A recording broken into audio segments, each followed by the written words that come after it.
Han är ihop.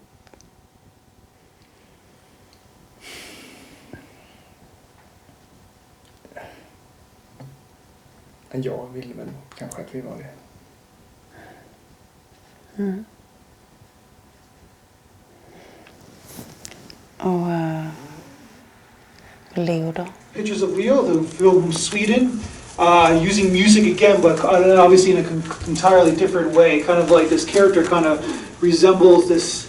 He's definitely a man. He's definitely lived, but there's like this overlying kind of what if, and I think we all have kind of like that in us, no matter who we are. In a sense, like what if we did something differently, and kind of the end. It doesn't give us the punchline of him talking to him, but you know he's going to him. Yeah, Right? I was really interested sort of in this contrast between like the first one and this one, because I felt like not only was the tones were different, but like I think what was more interesting to me was how similar they were in terms of like sort of, you know, there's certain plot devices, right? Certain beats.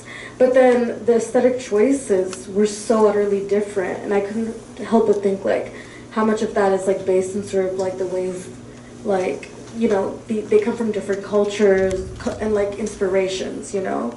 And it's interesting, this idea of like who lived the true life and didn't, you know, because I think in some ways like it like Leo, however that person identified, like, didn't make his choice any less valid, probably in that time, in that context for him. Even the main character kind of says that too, right? At the end of the film, he's like, I don't blame him for what he did, right? So, you know, life's tough. I've always heard about Sweden as being the hotbed of the feminist movement and all of gender fluidity and everything. And for me, it was very eye-opening to see that even a country as progressive as Sweden still has those stories, those little moments of men not being liberated out of their masculine self.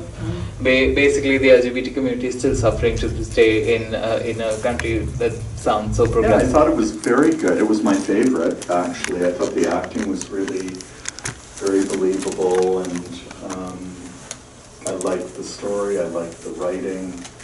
I really enjoyed it. It was my favorite. I thought the lead was fantastic. He was pretty like subtle in the way that he performed, and yeah, it was kind of my favorite too. Really enjoyed that. Yeah, you felt the weight on his shoulders, right? Even though he lived the true life, and where Leo kind of didn't, right? And also kind of funny where like he's married to someone and she's the only one who doesn't seem to get it, right? So, or maybe she's in denial about it. Any other comments to make?